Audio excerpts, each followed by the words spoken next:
নমস্কার বন্ধুরা, সুপ্রিয়া রান্নাঘরে আবারও একটা নতুন পর্বে তোমাদের সকলকে স্বাগত। আজকে রুই মাছ দিয়ে একটা দুর্দান্ত রেসিপি আমি তোমাদের সাথে শেয়ার করব।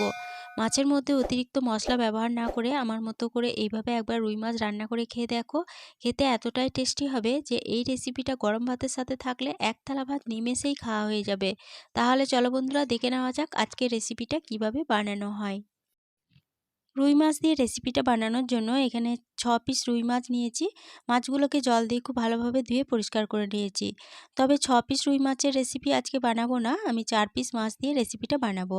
তার জন্য এখানে 4 পিস রুই মাছ নিয়ে নিলাম। এবার এই মাছের মধ্যে দিয়ে দিচ্ছি হাফ চামচ লবণ, আর দিয়ে দেবো হাফ চামচ হলুদ গুঁড়ো, সামান্য একটু কাশ্মীরি লঙ্কা গুঁড়ো দিয়ে দিচ্ছি, আর একটা পাতিলেবুর অর্ধেকটা আমি এই রস মাছের মধ্যে দিয়ে দিচ্ছি।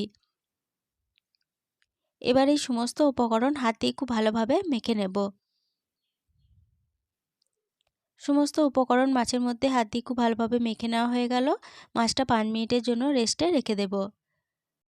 মাছগুলো 5 মিনিট রেস্টে রেখে দিয়েছিলাম, 5 মিনিট পর ফিরে এলাম। তারপরে এদিকে গ্যাসের ওভেনে একটা কড়াই বসিয়ে গ্যাসটা অন করে কড়াইয়ের মধ্যে দিয়ে দিলাম পরিমাণ মতো সরষের তেল। তেলটা খুব ভালোভাবে যখন গরম হয়ে গেছে, একদম ধোঁয়া ওঠা গরম করে নিতে হবে তেলটা, তাহলে পরে মাছগুলো কিন্তু ভাজার সময় ভেঙে যাবে না। ঠিক এইভাবে ধোঁয়া ওঠা গরম হয়ে যাওয়ার পরে কড়াইয়ের চারপাশে তেলটাকে একটু ছড়িয়ে নিয়ে মাছগুলো তেলের মধ্যে একে একে দিয়ে দিচ্ছি। সমস্ত মাছগুলো দিয়ে দিলাম। এরপরে বেশ কিছুক্ষণ অপেক্ষা করব মাছের এক পিঠ ভাজা হওয়ার জন্য। মাছগুলো ভাজা হতে থাক, সেই ফাঁকে একটা মশলা রেডি করে নেব। তার জন্য একটা ছোট মিক্সিং জার নিয়েছি। এবার এই মিক্সিং জারের মধ্যে দিয়ে দেব 1 চা চামচ পোস্ত, 1 চা চামচ গোটা জিরে দিয়ে দিচ্ছি। এবার মিক্সিং জারের ঢাকনা বন্ধ করে প্রথমে শুকনো অবস্থায় এগুলো গুঁড়ো করে নেব। শুকনো অবস্থায় প্রথমে গুঁড়ো করে নিলাম। এরপরে এর মধ্যে দিয়ে দেব হাফ চামচ গোটা গোলমরিচ। এখানে গোলমরিচের ঝালটা তোমরা যেরকম ঝাল খাবে সেরকম অনুযায়ী কিন্তু এখানে কম বেশি করে নিতে পারো, অথবা গোটা গোলমরিচের বদলে গুঁড়ো গোলমরিচও ব্যবহার করতে পারো। এখানে 1 ইঞ্চি আদাকে ছোট ছোট টুকরো করে নিয়েছিলাম, আদা কুচি দিয়ে দিলাম। এরপরে দিয়ে দিচ্ছি একটা মিডিয়াম সাইজের পেঁয়াজ কুচি। সামান্য একটু জল দিয়ে দিচ্ছি। এরপরে মিক্সিং জারের ঢাকনা বন্ধ করে সমস্ত উপকরণ বেটে নেব। সমস্ত উপকরণ বেটে নেওয়া হয়ে গেছে। বেটে নেওয়া মিশ্রণ একটা সাইডে সরিয়ে রাখলাম।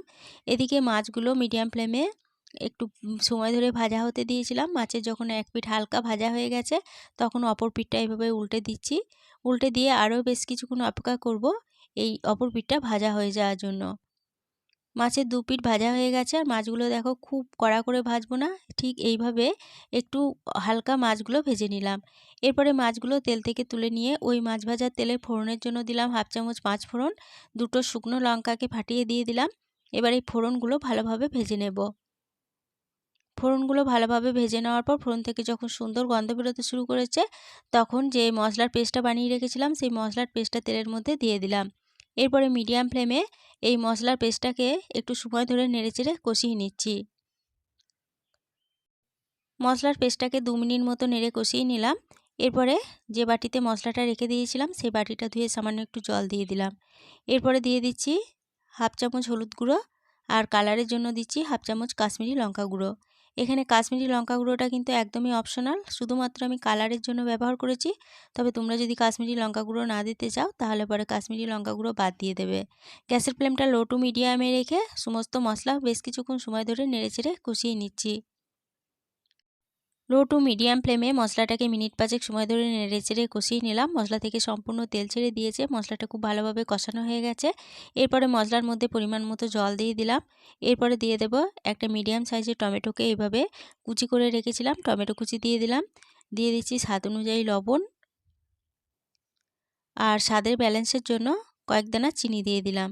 এবার সমস্ত উপকরণ জলের সাথে খুব ভালোভাবে নেড়েচেড়ে মিশিয়ে নিচ্ছি।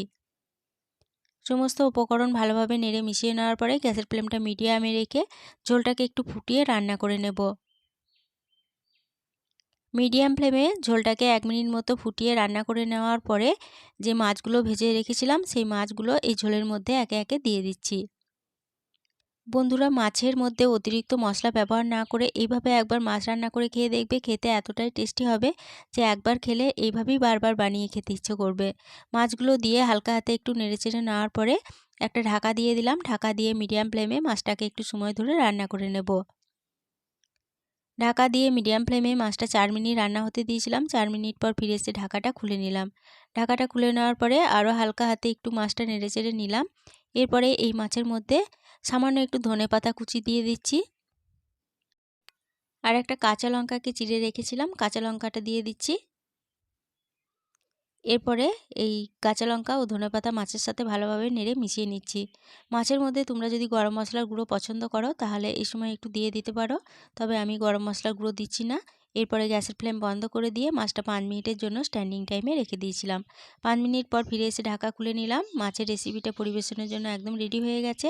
আজকের রেসিপি প্রথম থেকে শেষ অবধি দেখার জন্য তোমাদেরকে অসংখ্য ধন্যবাদ। রেসিপিটা ভালো লেগে থাকলে প্লিজ লাইক, কমেন্ট ও সকলের সাথে শেয়ার করে দিতে ভুলো না। নতুন বন্ধু হয়ে থাকলে চ্যানেলটা সাবস্ক্রাইব করে পাশে থেকো। আজকের রেসিপিটা এই পর্যন্তই ছিল। ফিরে আসবো আবার নতুন কোনো রেসিপি নিয়ে।